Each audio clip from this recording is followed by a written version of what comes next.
nos encontramos nuevamente aquí en el Centro de Veteranos y Familiares de Caídos en Malvinas, hoy con una historia fascinante. Uno de los barcos más pequeños de la Armada Argentina, nos referimos al Aviso Gurruchaga, un barco de no más de 60 metros de eslora, un barco de 9 metros de ancho, que albergaba 65 hombres de mar de la Armada Argentina. Hoy vamos a contar una historia espectacular, una historia en donde, francamente, podemos decir que uno de los barcos más pequeños de la Armada se hizo gigante. Esta es la historia del Aviso Gurruchaga. Y estamos con Luis Peñalosa, tripulante al momento de la Guerra de Malvinas. En aquel momento, ¿en qué rango? Yo estaba en el Gurruchaga como cabo segundo. Cabo segundo. Cabo segundo, Furriel era yo. Furriel. Furriel, sí.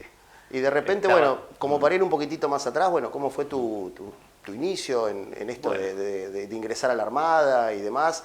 ¿De dónde venís? Yo nací en la provincia de San Juan, en el departamento de Rivadavia.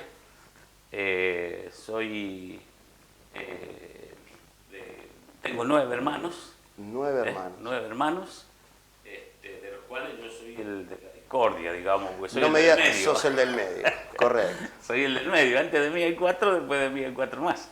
De ellos ya 3 fallecieron y quedamos ahí todavía con vida. Yo ingresé a la Armada el 1 de febrero, o sea, el 1 de febrero nos trajeron de San Juan. La fecha de ingreso mía a la Escuela de Mecánica de la Armada es el 2 de febrero del año 1977. Ah, ahí, ya el Aviso Gurruchaga hace un año que estaba... En Gurruchaga, 2 años que estaba en la Argentina. Correcto.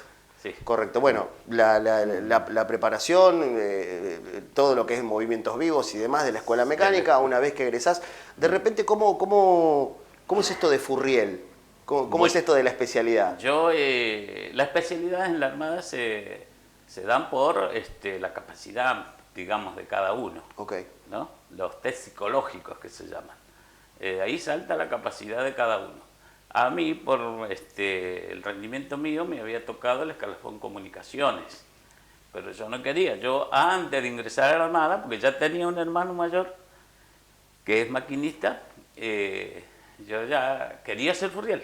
Digo, no, yo voy a entrar a la Armada para ser Furriel, porque había estudiado en mi pueblo un tipo secretariado comercial, algo así. ¿Cómo es esto de seguir la estela de tu hermano? Porque tu hermano, a ver, ¿cuánto tiempo antes había ingresado a la Armada? Mi hermano había ingresado hacían 4 años antes que yo a la Armada. Claro, 4 años es mucho. Es mucho. Es mucho, porque vos ingresaste con ¿cuántos años? 16 años. Entonces, ya a los 12 años escuchabas historias de tu hermano como hombre de mar, ¿no? Sí, lo veía cuando le digo, porque en esa época se estilaba mucho que la primera licencia que teníamos, íbamos con un uniforme, nos vestíamos de uniforme, claro, para que los viejos se sacaran fotos con nosotros, esas cosas así.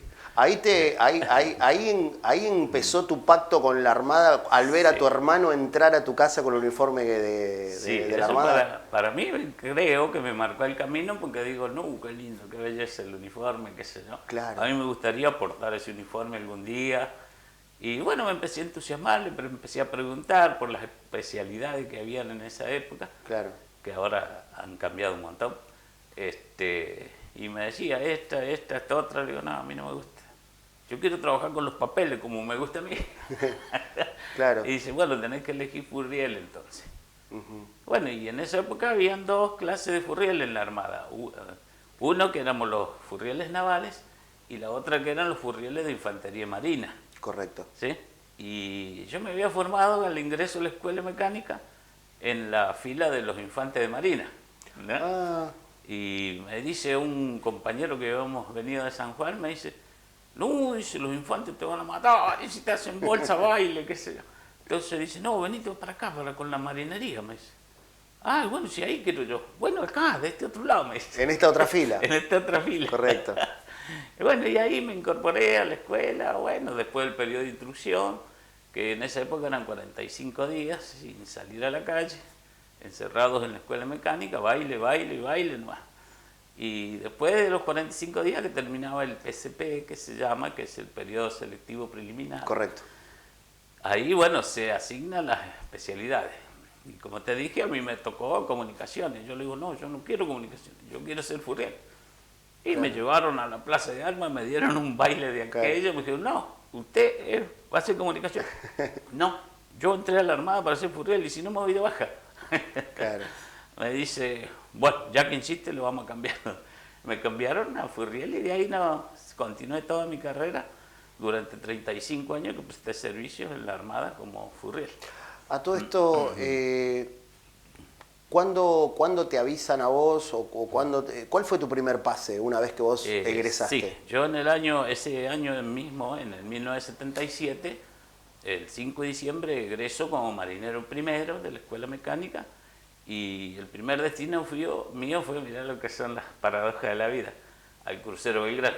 Al crucero destinado Belgrano. al crucero Belgrano. Estuve ahí hasta que ascendí el año siguiente a cabo segundo y me volví a la Escuela de Mecánica. Me salió pase de nuevo a terminar el curso, porque en esa época nosotros hacíamos un año de curso, un año embarcado y después al tercer año volvíamos a la escuela, ya como cabo segundo, a terminar el curso. Claro. Y ahí yo volví en el año 79 y aparte de estar haciendo el curso, era encargado de división de aspirantes. Me tocó a mí, como quien dice, la revancha.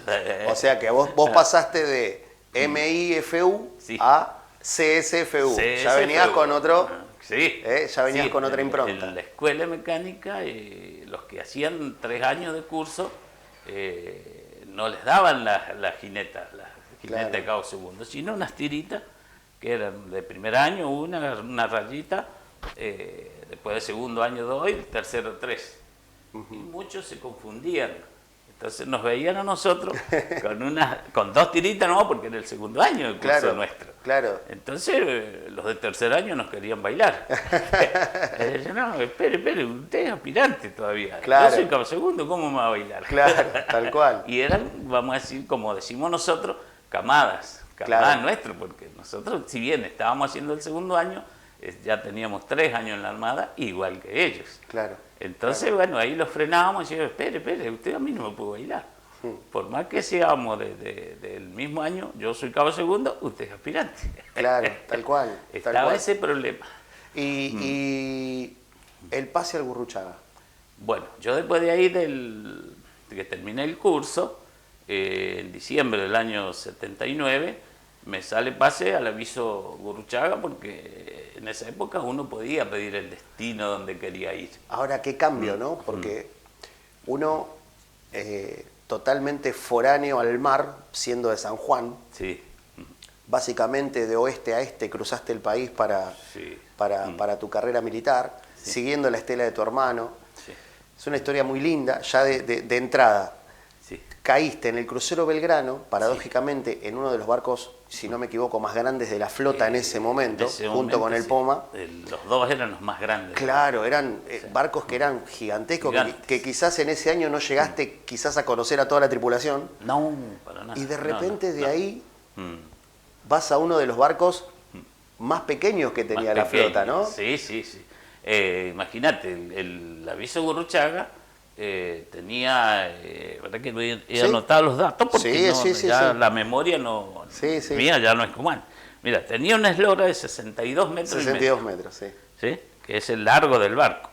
Una manga de 11 metros con 70 y un calado de 5 metros, 2. Claro, era un barco rápido para poder maniobrar. Sí, para la época sí. Un barco liviano, vamos a decir. Aparte, bueno, este barco noble es una embarcación que venía de la Segunda Guerra Mundial, Sí. venía de la Flota del Pacífico, de ser remolcador claro. de los portaaviones de la Flota del Pacífico en Segunda Guerra, entonces era un barco fuerte. Fuerte, imagínate. Este barco fue construido en los Estados Unidos. Claro. Y fue donado después a la Armada Argentina en el año 1975, ya con 30 años de antigüedad. Claro, ya era un barco viejo. Era viejo, para la flota de mar de ellos era viejo. Y siempre fue un remolcador de alta mar. Ahora, ¿qué se te cruza por la cabeza? Insisto, vuelvo a pararme en el crucero. Estamos hablando de 5 torres triples de cañones de 6 pulgadas, Sí. artillado, ametralladora, una base flotante. Sí. a un barco que tenía un cañón, Uno cañón solo. Beaufort, Sí, y dos Beaufort, un doble y algunas ametralladoras. Y dos, una de cada banda Claro. en el puente de comando. Y vos de repente, ese Claro, cambio te afectaba, vamos a decir, porque Sí. era de ver tantas torres, tanto armamento que tenía el crucero, y últimamente le habían instalado misiles también. Claro.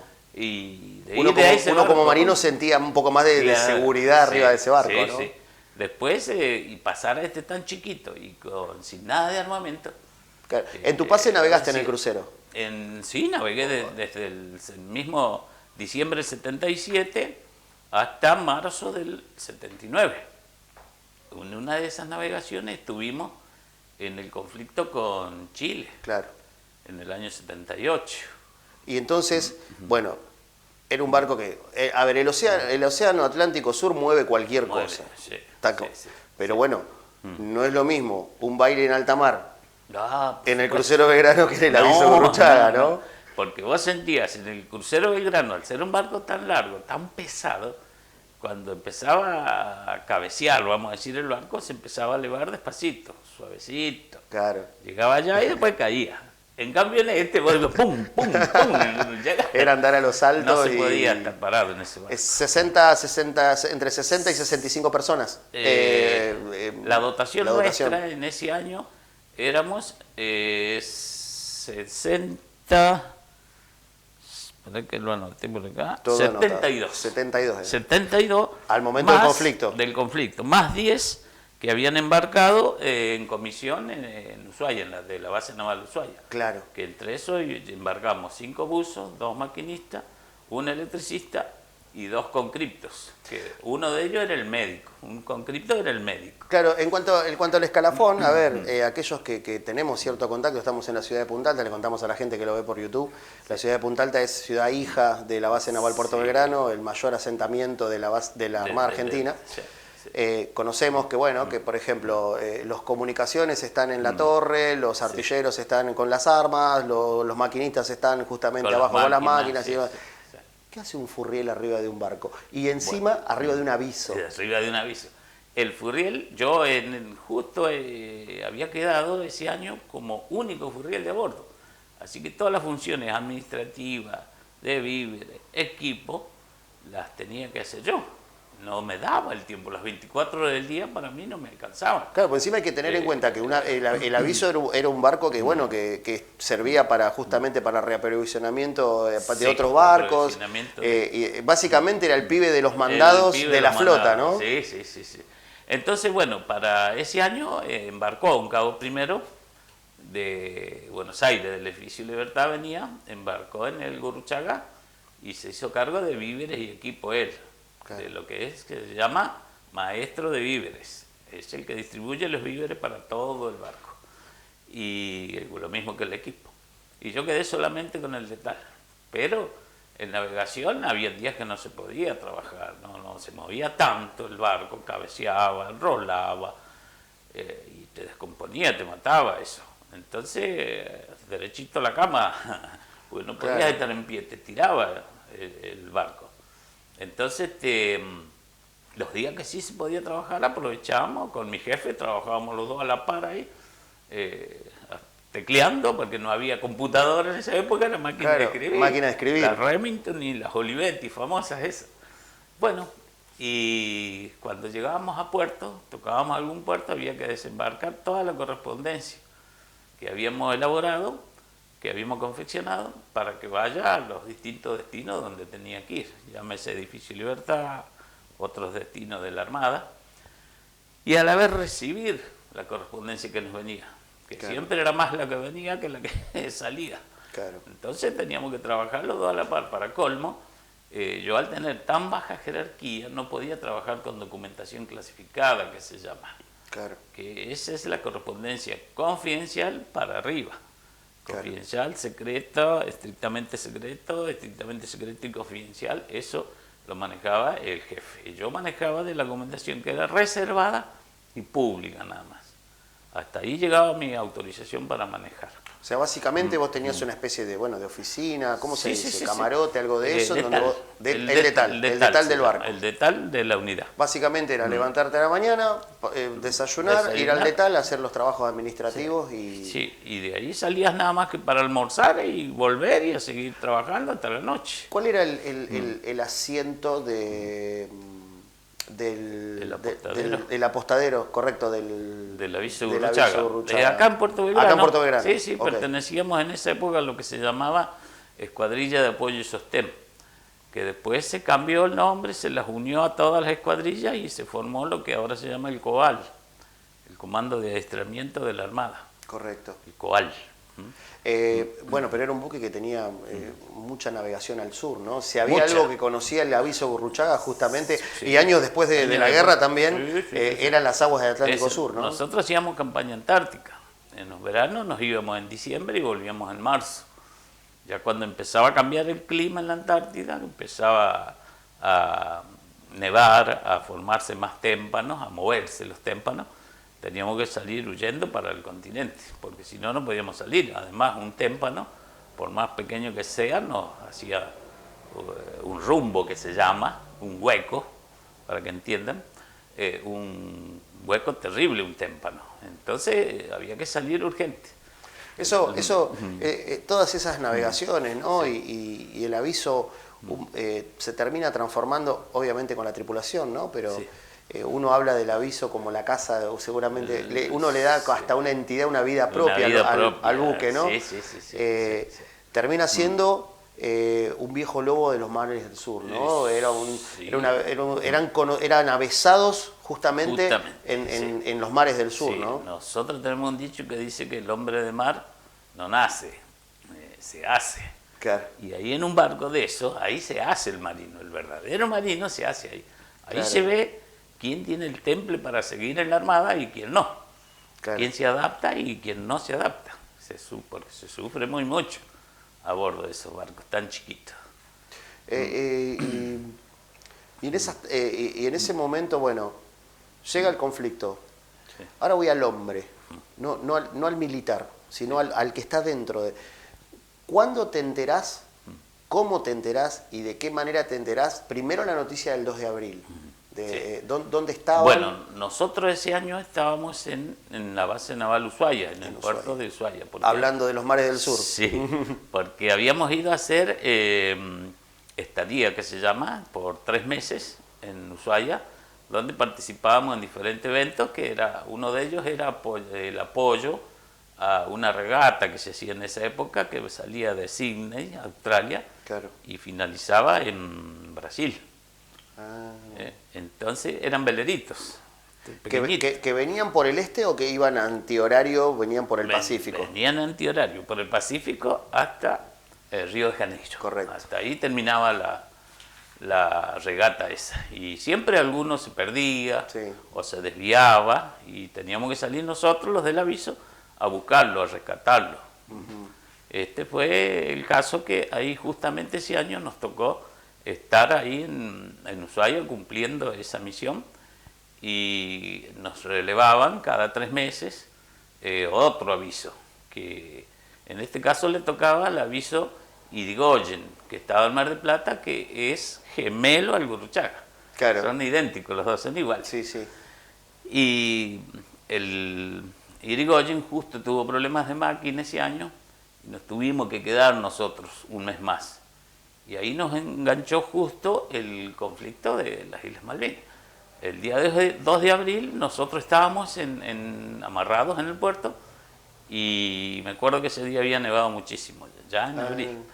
Y empezamos a escuchar por los parlantes, las bocinas esas del muelle, folclore argentino, el himno nacional, diferentes marchas, qué sé yo. Y era la radio, la única que había en esa época en Tierra del Fuego, en Ushuaia, que era el Radio Nacional. Claro. Y ahí leyeron el comunicado de la Junta Militar que decía que Argentina había recuperado las Islas Malvinas por la fuerza, ¿no? Vos Y estabas arriba del barco. estaba arriba ¿Dónde? del barco. Lo recordás, ¿no? Seguramente Sí, como sí, si sí, hubiera sí, sido sí, hoy a la sí. mañana. Sí, estaba trabajando, como Trabajando, siempre, el papeles, los detalle. papeles, sí, sí. Y sí. por ahí de fondo Por escuchaste... ahí de fondo, sí. Entonces yo empecé a escuchar eso y salgo a cubierta, la cubierta principal del barco. Y digo, ¿qué pasa? Nunca se escuchó nada en los altoparlantes, eso. Ahora de golpe, folclore, tango y qué sé yo, Claro. el himno, marchas. Y ahí fue que salió el comunicado ese del gobierno, de la Junta Militar, ¿no? Ok, contento, Sí, por supuesto. lógicamente. Sí, sí, Y sí, en algún sí. momento hubo un dejo de incertidumbre de decir, bueno, ¿y ahora qué sigue? Sí, por supuesto, la incertidumbre fue grande porque nosotros decíamos, ¿qué participación vamos a tener nosotros en un combate si no tenemos armamento? Claro. Porque con un solo cañón y dos ametralladoras antiaéreas no podíamos hacer nada. No. Y Donde encima de Ushuaia están a, y- no sé, a 400 kilómetros. 400 kilómetros, sí.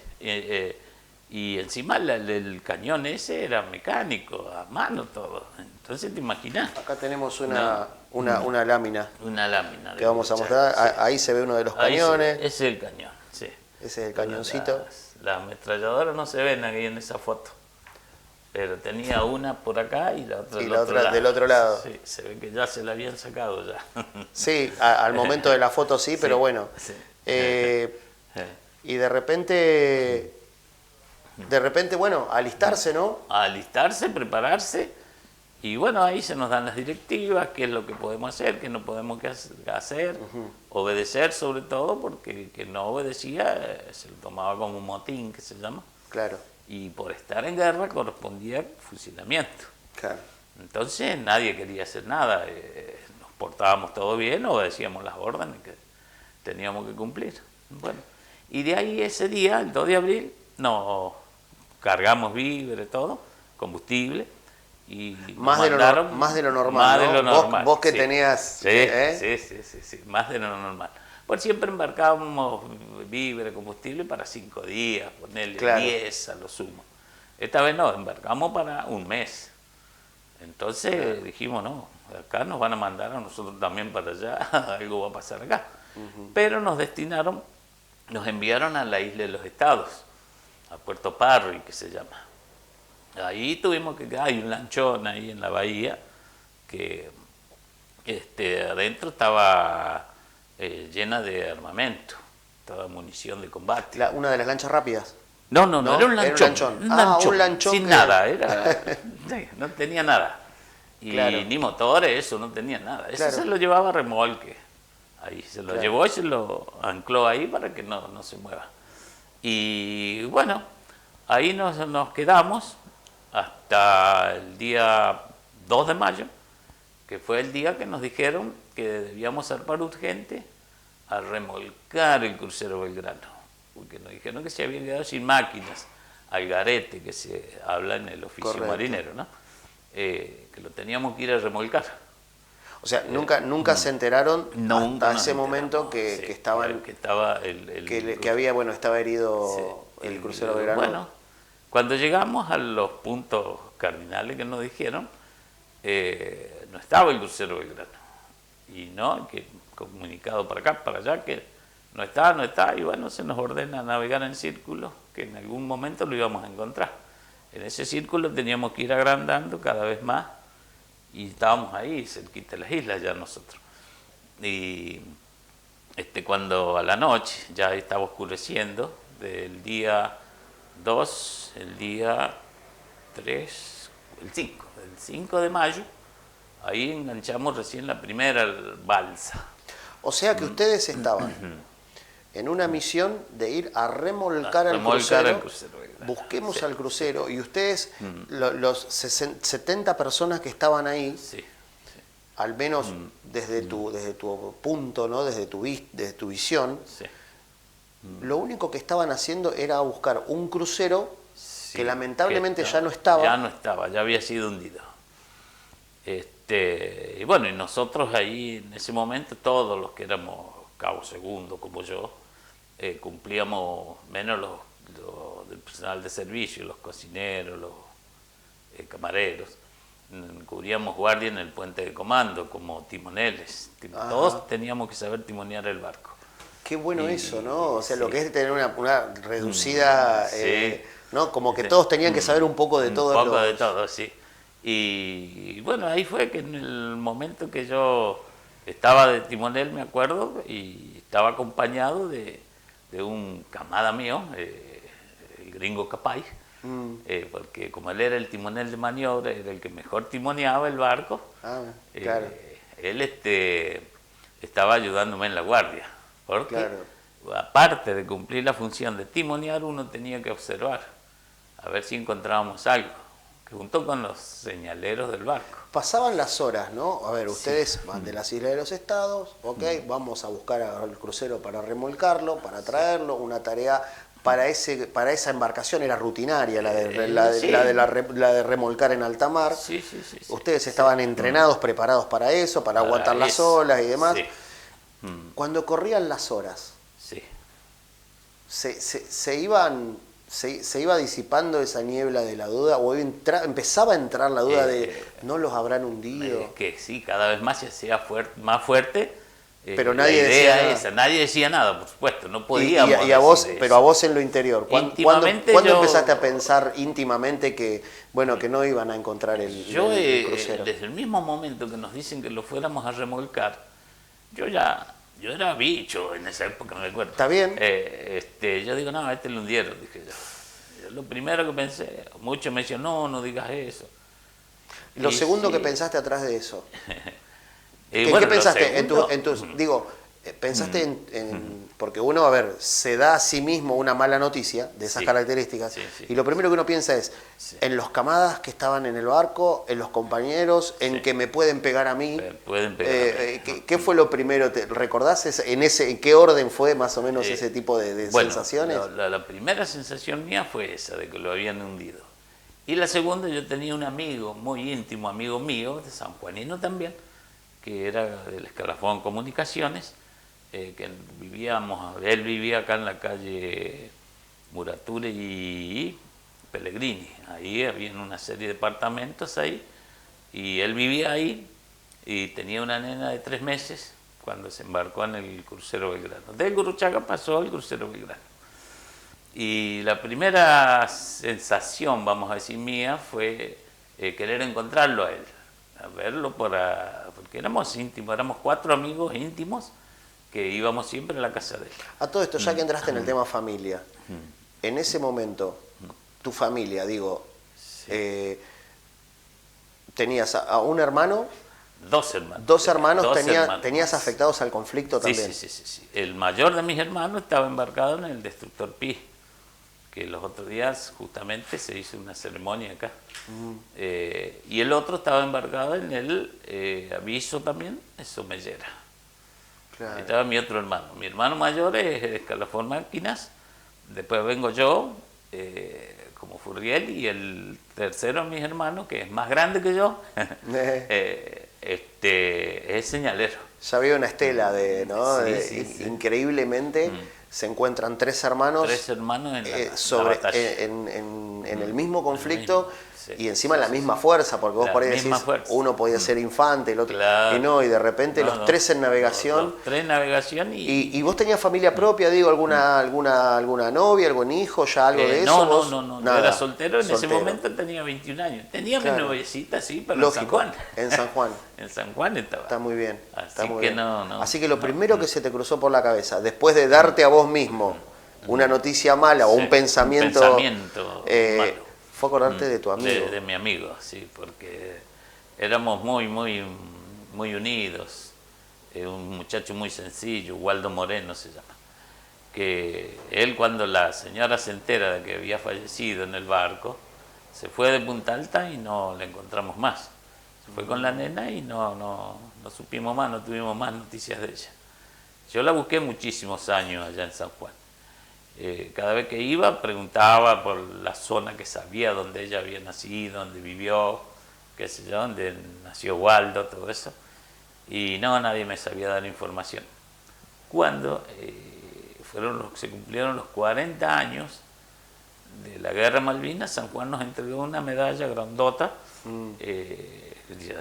anunciando, ¿no?, los 40 Sí. años, y una medalla de oro que nos dio, recubierta en oro, no Sí, es oro. pero bueno, es recubierta en oro. simbolismo esa medalla, sí. es importante. Y justamente ahí en la oficina que entregaban las medallas, era una época de pandemia, andábamos todos con los barbijos.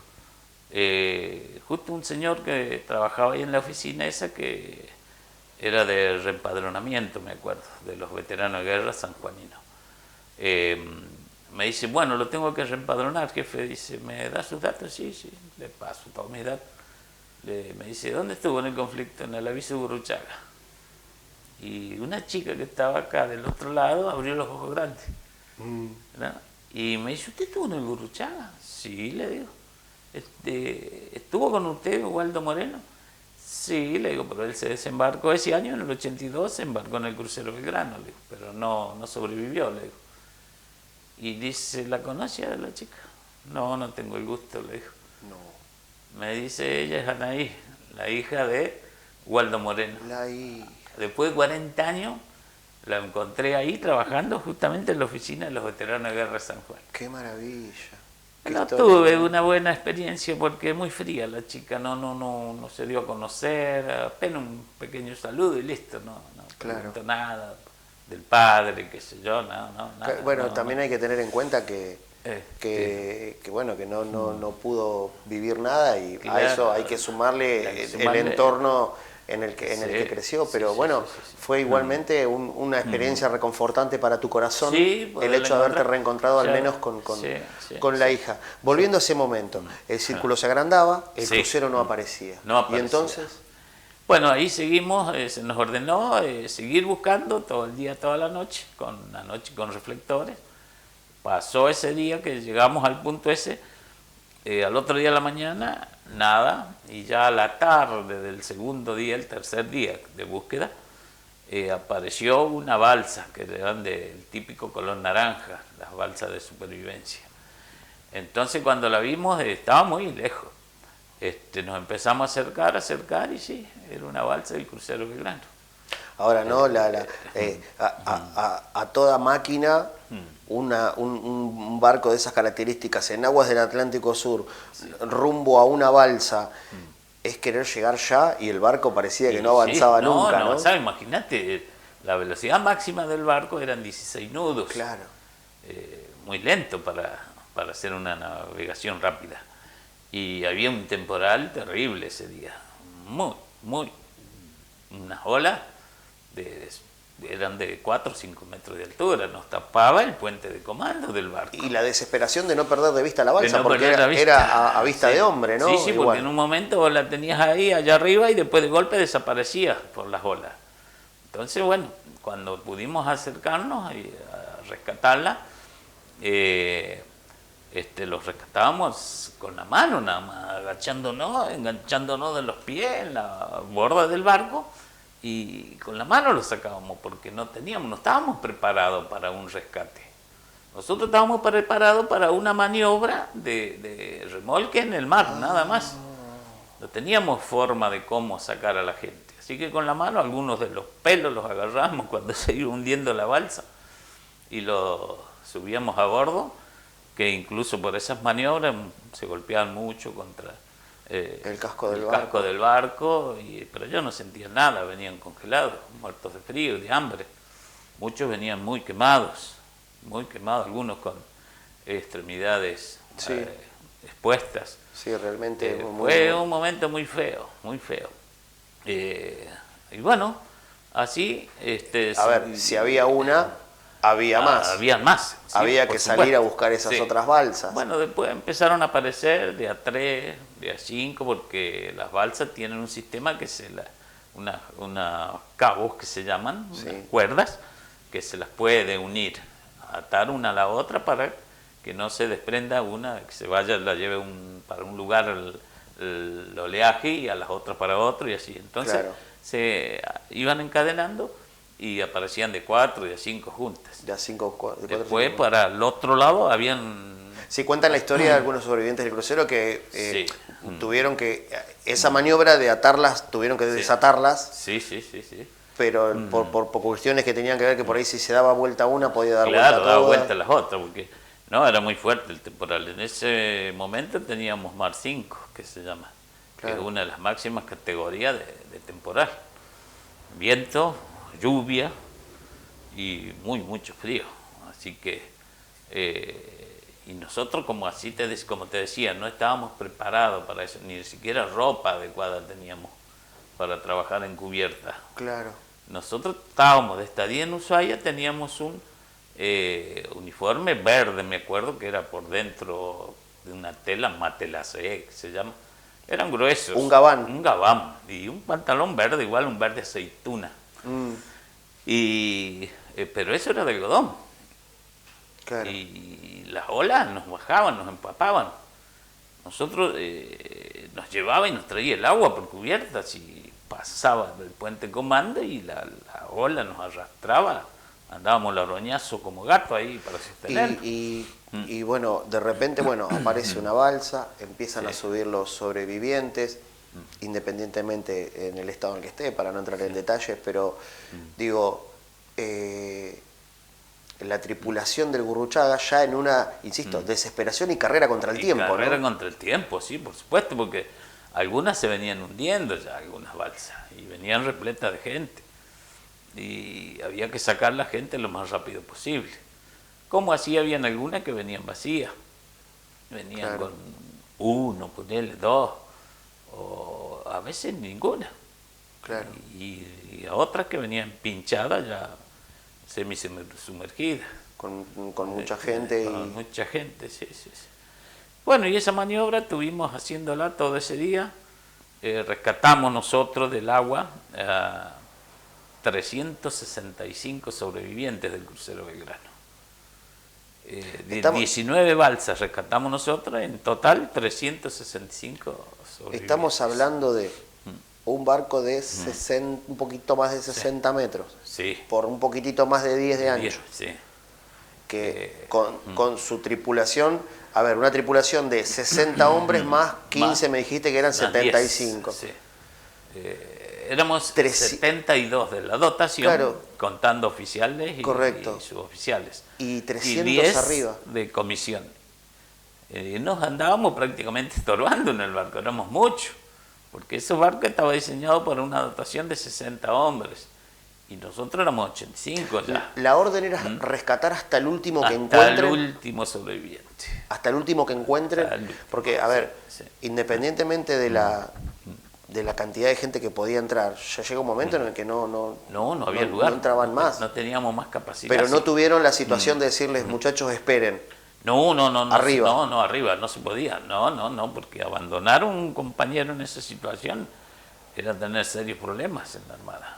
Entonces, y no solamente eso, sino que también hay una... También esto trabaja psicológicamente, después te afecta muchísimo. Conocías a muchos de ahí. Conocía a muchos, y yo había estado un año antes ahí.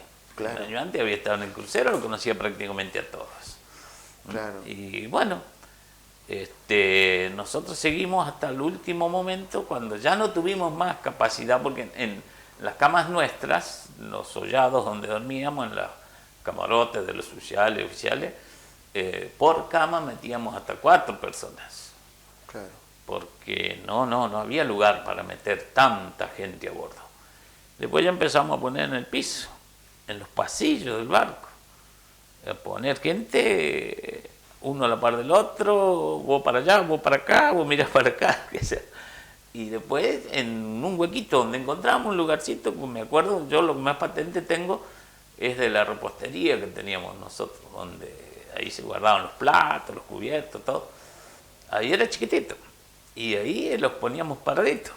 Parados, espalda con espalda, la llenamos. Ahí entramos como 20 más o menos sobrevivientes. Los que mejor estaban, por supuesto. Vos que tenías acceso a cierta información, ¿no? Sí.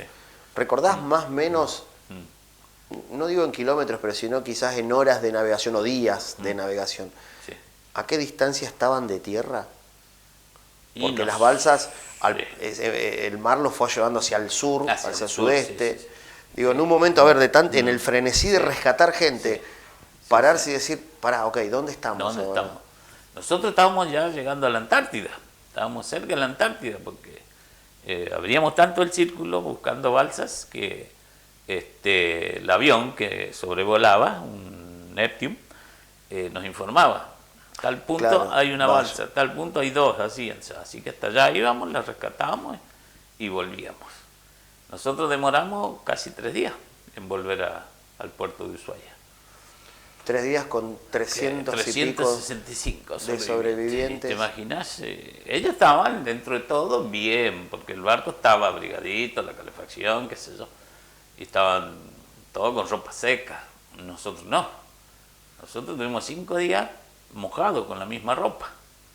Claro. Y perdimos todo, absolutamente todo. Ropa de equipo militar, ropa civil, todo. Todo se lo dimos a ellos. A todo esto, dentro de... pasa lo de, bueno, hasta el último hombre que esté a la vista lo rescatamos. Sí. Una vez que ¿tuviste algún momento para pensar en lo que estaba pasando? Vos sabés que no. Porque, viste, no. en la Armada Yo te no. enseñan que el marino no piensa, ejecuta. El marino ejecuta, ¿Ok? sí, Bien. sí, Ningún sí. hombre de la Armada será abandonado mientras otro haya... Otro lo pueda ayudar. Mi compañero, Sí, todo sí, eso te lo sí. enseñan en la Armada. Te lo Ahora, enseñan, ¿tuviste un sí. momento, por ejemplo, viste, 3 días de navegación hasta tierra? Ok, Sí. pegamos la vuelta. Sí. ¿Tuviste tiempo de en algún momento sentarte a pensar en todo lo que estaba pasando alrededor tuyo? En de repente esta cuestión fortuita de ir a buscar un barco que no apareció Sí. y... Mira, sinceramente, si te digo que sí, te miento. Porque no había tiempo para pensar, sentarse a pensar. Era constantemente estar atendiendo a los sobrevivientes. Que muchos gritaban de dolor, había que ayudarlos.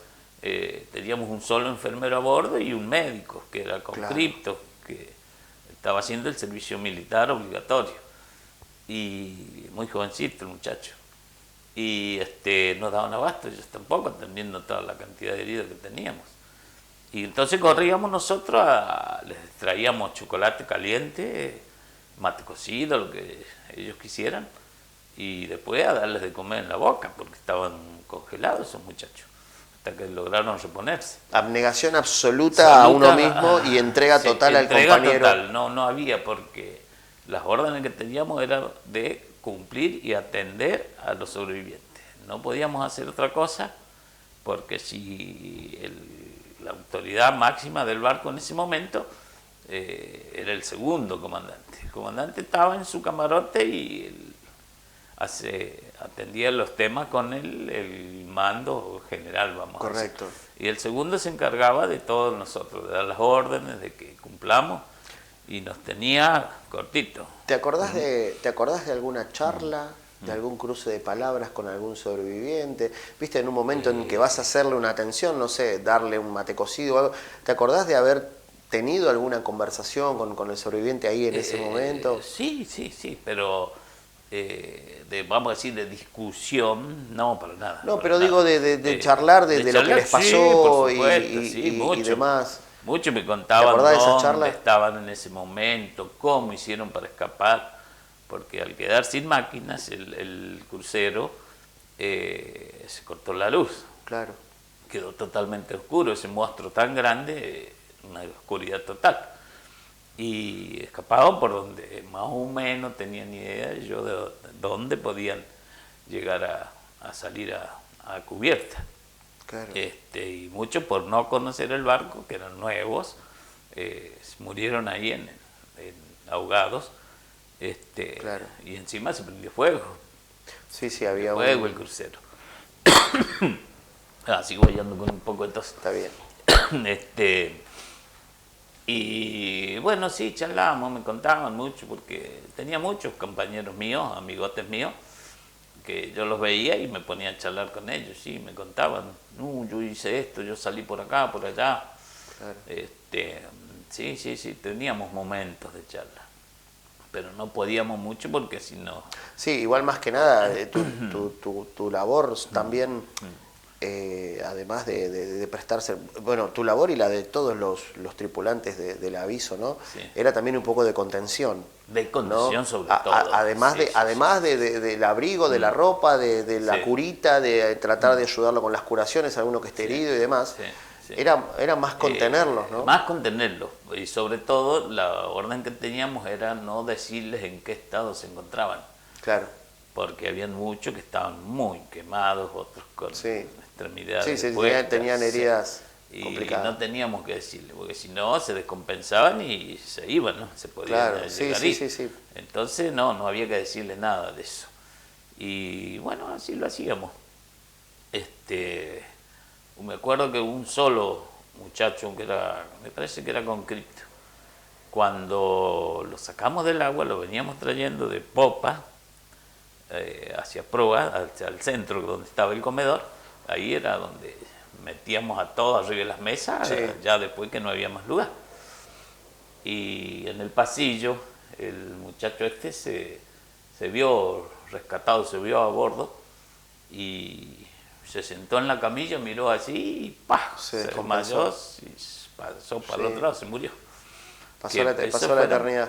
Sí, que fueron 2 en total, porque uno ya lo habíamos sacado muerto nosotros del agua. Y este otro muchacho que se murió ahí en el pasillo, son 2 muertos que tuvimos a bordo. Y bueno, 3 días de navegación, Sí. vamos llegando a puerto, hubo charlas, todo Sí. lo que nos contaste, ¿no? Darle justamente el apoyo. El apoyo, contención. Contención, Sí, un sí. apoyo moral también, Sí. ¿no? El semblante de ellos, ¿cómo era? No, era muy triste, vamos a decir, muy dolido, muy sufrido. Porque imagínate, hasta que nosotros los encontramos, llevaban todo ese tiempo en el agua, sin comer, sin nada, y sin tomar agua sobre todo. Y el frío, temblaban, mucho frío. Gente que vos después cuando la viste recuperada, vos decís, este eras vos, porque la fisonomía era... Y ahí bueno, una vez que llegan a puerto, desembarcan estos 365 héroes de la Armada, más ustedes que también fueron héroes y los ángeles de la guarda de aquellos que estaban en las balsas. Sí. El día después, una vez que ya desembarcaron, retomar nuevamente, porque bueno, estamos hablando de 3 días de navegación, estamos hablando que esto pasó el 2 de mayo, 10, 12, 15 de mayo, ponele que estaban en tierra. Sí. El día después, ¿cómo es el día después en una embarcación que acaba de hacer semejante proeza para salvaguardar la vida de 300 marinos argentinos? Bueno, el día después nosotros, después que desembarcamos a todos los sobrevivientes, correcto, tuvimos que limpiar todo el barco, correcto, desinfectarlo, sí, sí, por el riesgo, ¿no? Sí, lógicamente. Y bueno, terminamos de limpiar, embarcamos víveres y combustible nuevamente y ahí nomás salir de vuelta. Salir de vuelta a la isla de los Estados donde habíamos partido nosotros en nuestra misión, y hasta que después nos ordenaron volver, recién en el mes de julio pegamos la vuelta para Puerto Belgrano nosotros. Isla de los Estados, ustedes estuvieron, o sea, obviamente entre ustedes hablando de la tripulación de todas las historias que pasaron dentro de la misma historia, ¿no? Este me contó tal cosa, este me contó tal otra, pobre gente, mirá lo que les pasó y demás. Llega el 14 de junio. Le voy a preguntar primero al militar, pero después al hombre. ¿Qué pasó por la cabeza al momento de recibir la noticia de que el conflicto había terminado? Bueno, para nosotros fue una desilusión terrible, una sorpresa enorme, porque en todo momento los comunicados que llegaban decían de que íbamos ganando la guerra. Claro. Que en todo momento estamos ganando, qué sé yo, y de golpe un día, porque me acuerdo que ese año en la Argentina estaba de visita el Papa. Vino el Papa, el primero que visitó la Argentina, creo que era Juan Pablo II. Juan Pablo II, correcto. Estaba él, entonces se declaró día asueto en todo el país. Y se ordenó a las Fuerzas Armadas cesar el fuego, no combatir ese día. Y ahí fue donde los ingleses aprovecharon para avanzar, recuperar todo el terreno que habían perdido, y bueno, después de ahí ya no pudimos hacer más nada, ya nos habían invadido, ya nos habían sobrepasado en fuerzas, mejor armamento, por supuesto, armamento mucho más nuevo, y bueno, ahí fue que perdimos. Al margen del resultado final, cuando vos recibís la noticia, cesó el fuego, Sí. terminó la guerra, ¿sentiste alivio? ¿Qué sentiste? Al hombre ahora le pregunto, a Luis le sí. pregunto, a Luis de San Juan le pregunto. Sí, no, por supuesto, fue un alivio terrible porque aunque en ese momento éramos jóvenes, inconscientes, vamos a decir, porque no teníamos plena realidad de la vida todavía. Esa inconsciencia es como que te cuida un poco también, ¿no? Te cuida un poco, sí. Después de eso fue como madurar de golpe, es decir, ¿cómo puede ser? Si estábamos ganando hasta ayer y ahora Claro. perdimos de golpe. Bueno, fue un golpe fuerte, fue chocante que nos dijeran así. Claro. Y bueno, después de ahí nos ordenaron replegarnos otra vez hasta Ushuaia, hasta que llegue el Irigoyen que nos relevaba, y volver recién a Puerto Belgrano en los primeros días de julio. Llegaste a Puerto Belgrano. ¿Tenés memoria de algún reencuentro, aunque sea por comunicación con tus hermanos? De saber que estaban bien, más o menos, no sé, algo. Sí, cuando yo llegué a Puerto Belgrano, como éramos los últimos que entramos, el Gurruchaga fue el último barco de la Armada que entró a puerto. Ya toda la flota había entrado junta, un día uno, el otro día el otro, y así, pero todos en la misma fecha. Y nosotros un mes después entramos. Y ahí llegaba, un mes después llegaba el pibe de los mandados. Sí, ahí estaba mi hermano, me acuerdo, el mayor, el maquinista, que me fue a ver. ¿Te fue a ver? Sí, y bueno, después perdón. Está bien. Después nos encontramos con el otro y bueno. los tres ahí nos abrazamos. Qué importante, ¿no? El hecho de compartir justamente esta carrera militar, esta pasión, haber estado los tres en el mismo conflicto, vistos de diferente lado, porque si yo siento cualquiera de tus hermanos acá, me va a contar la misma historia, pero visto desde otro lado, ¿no? Y es importantísimo el hecho de poder mirarse a la cara y decirnos, bueno, ok, misión cumplida. Misión cumplida. Y los tres estuvimos participando en lo mismo, porque el destructor Pi también rescató gente, el Somellera fue donde estaba mi otro hermano, el señalero, y se rescataron menos gente. Pero bueno, también tuvieron su rescate. Claro, sí, con el que estaba en el Somellera podían hablar casi en el mismo idioma por haber estado en embarcaciones parecidas, ¿no? Las mismas funciones, también era el remolcador de alta mar ese. Claro. Era de otra clase. Estaba Yamana, el Sobral y el Somellera. El Sobral y el Somellera, sí. Esos eran idénticos, iguales. Y luego de ese reencuentro, bueno, y después vos continuaste en la fuerza. Sí, yo seguí. ¿Se hablaba de Malvinas después? Dentro de la fuerza. Poco y nada. ¿Y a qué lo atribuís eso? La verdad que no sé, porque una vez escuché... Porque calculo que se deben haber reencontrado un montón que continuaron en la fuerza, ¿no? Sí. Una vez escuché a uno decir que nosotros éramos culpables de haber perdido la guerra, ¿no? Claro. Y le digo, ¿culpable de qué? ¿Pero por qué culpable? Y porque perdieron la guerra, ¿sí? ¿Vos estuviste? ¿Vos fuiste? No, estabas acá abrigadito en una oficina o almorzando, cenando, cómodo, o en tu casa, qué sé yo. Yo estaba allá a los altos en medio del mar, todo mojado, sacando gente del agua, qué sé yo. Nosotros no fuimos a combatir, fuimos a rescatar gente. Así que yo no me siento culpable para nada. ¿Cuánto tardaste en empezar a hablar de Malvinas? Pasó mucho tiempo. Yo calculo que, y más o menos como en el año 89, 90, por ahí recién. Después del gobierno de Alfonsín, ahí se empezó a hablar el tema. Porque Alfonsín ordenó que nos taparan, digamos, que nos metan bajo la alfombra, ¿no? Claro. Que no se hablara del tema y que no se nos reconociera nada. Entonces, nadie hablaba de la guerra. Al margen de la situación política, del marco político, que sinceramente en este tipo de recuerdos y de gestas incide pero importa poco para escribir la historia, ¿no? Que es lo que estamos justamente haciendo acá. Sí. ¿Te acordás las primeras veces que hablaste de Malvinas? ¿Con quién fue? ¿Con tu familia? Con mi familia lo primero que hablé, porque no teníamos contacto con la familia nosotros durante la guerra. Se nos daba nada más que una carta que era sobre a la vez, que con una solapa se doblaba, se pegaba y se la mandaba por el correo.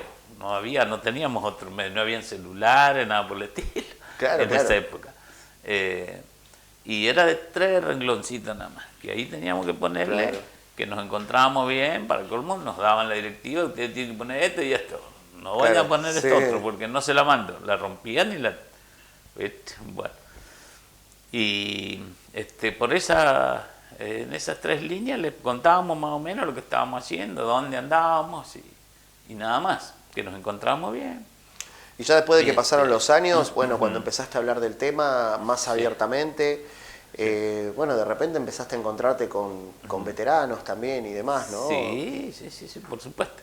Después ya se empezó a hablar el tema, se nos empezó a reconocer un poquito. Un día no me acuerdo, yo creo que fue en el gobierno de Menem, creo que fue que ya nos empezaron a invitar a las ceremonias, a participar. Al principio era muy frío el tema, no nos querían, vamos a decir la verdad, no nos querían. Hasta que de a poquito nosotros mismos nos fuimos encargando, sobre todo los suboficiales, a ir hablando, pidiendo a las escuelas de que nos den un espacio para dar una charla, para que vean, cambiarle la mente a los chicos, de que no era como ellos pensaban, hacerles entender, mostrarles un poco de lo que fue la guerra, las experiencias nuestras, y de ahí de a poquito nos fuimos acercando hasta que la comunidad nos empezó a reconocer. Luis, si me permitís te voy a proponer un juego. Luis, hoy, ¿cuántos años tenés? 65. 65 años, veterano de guerra, retirado de la fuerza... Sí, 12 años de retirada, 13 años de retirada. ¿Qué le dirías a Luis Peñalosa de 21 años en Puerto Belgrano cuando llegó? ¿Cuándo llegó? ¿Qué le diría yo? ¿Qué le dirías a ese Luis Peñalosa? Bueno, le diría que le agradezco. Que le agradezco por la valentía que tuvo siendo un pibe de 21 años, porque en esa época los muchachones no éramos como ahora, éramos muy inocentes todavía. Que tuvo mucha valentía, que en ningún momento pensó en abandonar nada, ni siquiera pensar en abandonar a un camarada. Nosotros tuvimos el honor de rescatar al comandante del crucero Belgrano, el capitán Elías Bonzo, y muchos oficiales de la plana mayor del crucero. Y ese valor que tuvimos, que nos fortalecíamos entre nosotros, los muchachos más jóvenes, los cabos, que dormíamos todos juntos en un sollado que se llama el dormitorio, nos apoyábamos uno al otro. No tengas miedo, cuidado, pará, no vayas a hacer esto, no vayas a hacer el otro, qué sé yo. Nos apoyábamos uno al otro. Es por eso que hoy por hoy, que yo, que soy uno de los más jóvenes que está de la dotación del barco, todavía seguimos haciendo lo mismo. Mantenemos un encuentro anual todos los años en una provincia distinta con las familias. De hecho, la semana que viene tenemos el encuentro en Paraná, en Entre Ríos. Y ahí vamos, nos abrazamos, lloramos, porque somos hermanos. La vida nos dio hermanos.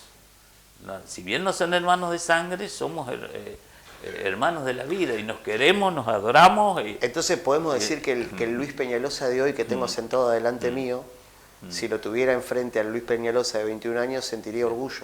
Por supuesto que sí. Sí, yo que sí, ¿cómo no? ¿Cómo no? Sí. Y ese mismo orgullo me mantiene vivo hoy en día y digo, si volviera a pasar, yo volvería. Yo iría de vuelta, no tengo ningún reparo en decirlo, reconocerlo, no tengo miedo para nada. Yo y todos mis compañeros que tuvimos en esa epopeya, porque nosotros hicimos una epopeya en la Armada. ¿Volverían y en el mismo barco? Sí. Gracias, Luis. Bueno, gracias a vos. Muchas gracias. De verdad, gracias por tu servicio, gracias por haber defendido, gracias por haber rescatado a tantos argentinos. Sí. Y la verdad que nosotros, los argentinos, que caminamos por la calle, que somos de una generación de la posguerra, nos sentimos orgullosos de caminar entre ustedes. Bueno, Muchísimas gracias. yo ¿Te agradezco. quedó algo por decir? ¿Te quedó algo por contar que no hayas contado? No, todo lo que había anotado lo fui contando. No, porque me quedaba nada más que otro episodio que tuvimos previo a la Guerra de Malvinas, pero no vale la pena traerlo a colación ahora porque es de un entrevero con los chilenos que tuvimos. Oh, acá Así está. que, Acá está el barco. ahí está Acá el se barco. ve el barco que Sí. tenía 75 personas Y y 10 que terminó llevando, 10 más de comida. terminó trayendo al país 365. 365. Es increíble, es como decir uno por día, Sí. ¿no? Sí. Que tiene Uno el por año. día, sí. Acá está la dotación. Y esa es la dotación que tuvimos en el Correcto. año 82. Correcto. Desde el comandante hasta el último conscripto. Hasta el que último embarcó. conscripto. Vamos a nombrar Sí. al comandante y al último conscripto. Vamos a nombrar al capitán de corbeta Álvaro Velázquez. Vázquez, Vázquez, perdón. Vázquez. Y el último conscripto, clase 63, Antonio Cuatrochi. Sí. En el medio, todos ustedes. En medio de todos nosotros. Y acá tenemos otra foto Esa que más- queremos mostrarla. Esa está más nítida esa foto. del aviso Gurruchaga. Sí. ¿Estás de acuerdo con su destino final? No, para nada. Porque. ¿Te hubiera gustado que sea museo? Que sea museo, porque nadie se quiso hacer cargo. Para que ese barco se mantuviera en flote, se tenía que hacer cargo una institución, Claro. ya sea municipal, provincial. Y Correcto. nadie se quiso hacer cargo. Y fue hundido en las costas de Mar del Plata el año pasado, justamente. Descansa en el fondo, Descansa en el fondo del mar, Sí. entonces porque realmente con mucho orgullo podemos decir que descansa en donde tiene que descansar. Tiene que ni más ni ser. menos que en el mar en lugar de estar desarmado, ¿no? Sí, por supuesto. Gracias. Nuevamente, te vuelvo a saludar. Bueno, gracias. Luis Peñalosa.